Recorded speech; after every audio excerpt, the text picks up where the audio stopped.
seaboard. And this is one of the most important things that I think we need to work on as far as outreach in St. Lucie County.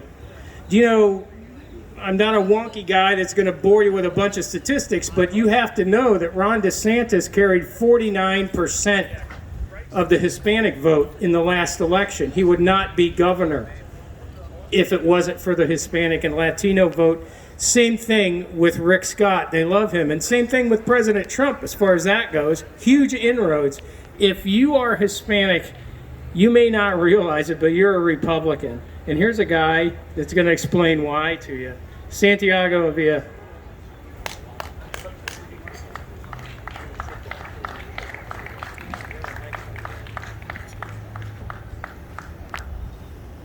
Where are my Indian River County Republicans at? I'll be back. Where are my Indian River County Republicans at? Much better. Before I get started, I want a big favor from everybody. If we can all move forward just for a couple minutes, I won't take too much of your time. I want you guys to listen to this message. It's an important message. If you're sitting down, that's great. But for those people that are all the way in the back, come forward, listen to the messages from everybody that's talking. I think it's important, right? So, my name is Santiago Avila JR. I am the state chairman for the Republican National Hispanic Assembly of Florida. Makes it a lot easier if I do it this way.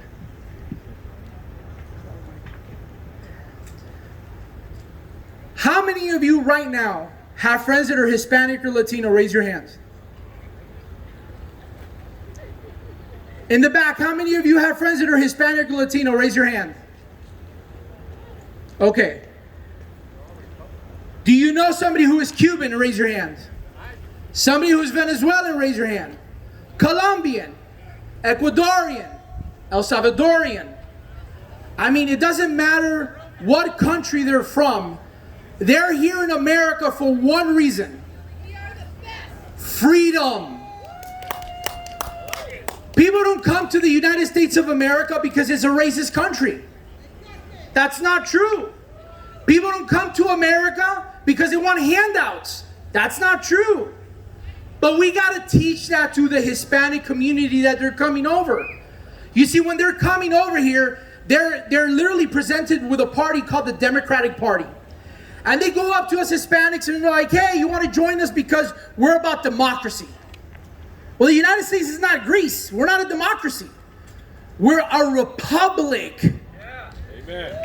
Which is why we're the Republican Party, right? I want to tell you a very quick story about why I'm a Republican. It's a story that's very personal to me. You see, my grandfather was a political prisoner in Cuba for over 10 years. 10 years he was a political prisoner in Cuba. Why? Because he had the need, the urge to stand up and talk about Fidel Castro and against him.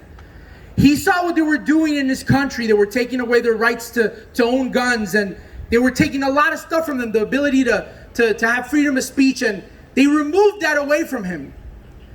And as I grew up, I used to have to listen to my grandfather's boring speeches. Oh my Lord, how lucky I am to be born in a country like America.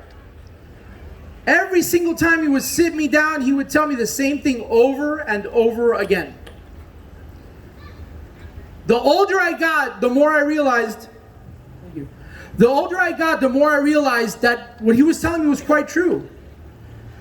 You see, where my grandfather was born, his rights came from his government.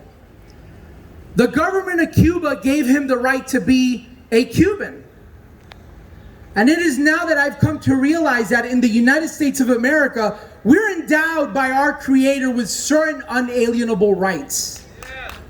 Amongst these rights are life, liberty, and the pursuit of happiness.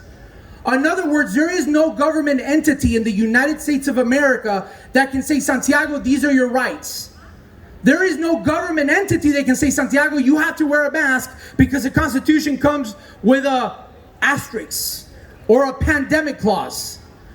There is no government entity that can say, Santiago, we have the right to infringe on your Second Amendment rights. There is no government entity that can come up to me and say, you can't pursue happiness, because that's not the government's responsibility. You see, when our founding fathers wrote the Declaration of Independence, they had this wisdom that came from God, right? Because they realized that the only reason we needed the government for was to protect our rights, not to infringe on them. So as I'm growing up, I started asking a lot of questions, right? Because, that's what teenagers usually do. They bore their parents with questions. And I started asking my parents, why are we supposed to be Democrats? Well, because the Republicans are for the rich and the Democrats are for the poor.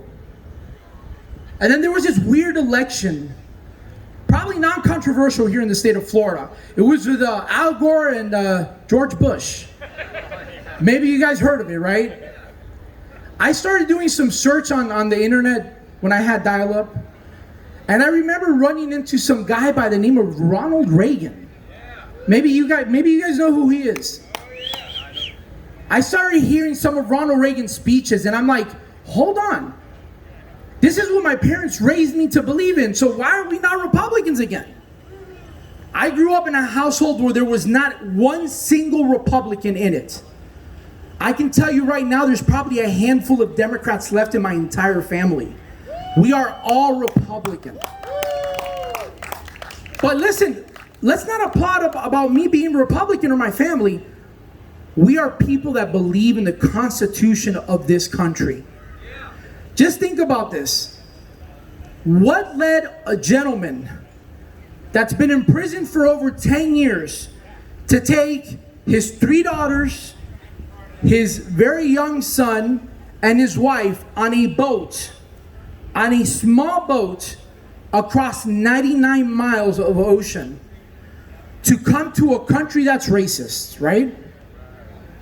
No, not to come to a country that's racist. He risked the life of himself and my parents, my mom, my aunts, and my uncle to come to a country that gave him freedom. I don't think you guys understand this. If we lose America today, I want you to pay attention to this. This is important. If we lose the United States of America today, where are we going to go? Where could my grandfather have gone with my family to seek freedom? And I'm not talking about illegal immigration. I'm talking about legal freedom. When you come here legally to this country. Where could they have gone? To Canada? To England? To Mexico? We are literally that shining city on the hill. We are humanity's last hope against socialism and communism. How many of you were here in this state during COVID? Raise your hand. We have an amazing governor, but I'll tell you what, we experienced what socialism feels like for maybe 2 or 3 months. Did you guys enjoy that? Growing up, my grandfather used to tell me about all the hardships he had in Cuba. I lost my grandfather about 3 years ago to cancer.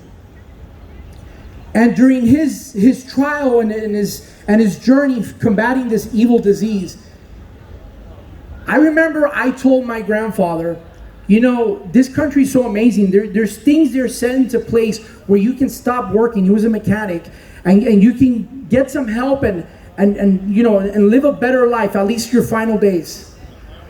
My grandfather looked at me in the eyes and he's like, Santiago, I will not take a single dime or penny from any government, because the moment I take any money from the government, they start to own me. And the last thing he told me that I remember my grandfather telling me was, I was born an enslaved man and I'm gonna die a free man in the United States of America. We are the only country that you can go to and you can say, I am an American. Think about that. You become a U.S. citizen, you become an American, irregardless of your nationality or where you came from. Help us fight to maintain America. Let's talk to our fellow neighbors Let's explain to them what the Constitution is all about. I promise you that the Cuban people, the Venezuelans, the Colombians, they don't want to live where they came from. They want America. So I'm asking you guys, help us fight. Help us take a stand and fight for these United States of America. Thank you all, and God bless you.